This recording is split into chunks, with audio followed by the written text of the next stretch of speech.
আজকে আমি শেয়ার করব নারায়ণ দত্তের লেখা ঝড়ের মেয়ে কাদম্বিনী বইটির ব্যাপারে।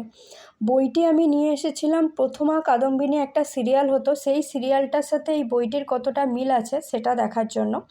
কিন্তু সিরিয়ালটাতে দেখানো হয়েছিল ঘরের ভেতরের কাহিনী, ঘরোয়া টাইপের ছিল। আর এই বইটিতে লেখা হয়েছে সেই সময় সমাজে কতটা কটাক্ষ তাকে শুনতে হয়েছিল, নারী হওয়া সত্ত্বেও শিক্ষা গ্রহণ করছে, সেই জন্য ওনাকে ফেলও করতে হয়েছিল, কিভাবে ডাক্তারি পথ তিনি বেছে নিয়েছিলেন, দ্বারকানাথকে বিয়ে, তার সাথে 7টা ছেলে মেয়ে, এগুলো অল্প দেয়া রয়েছে। আর দুটো পত্র উদ্ধার করা গেছে, চিঠি।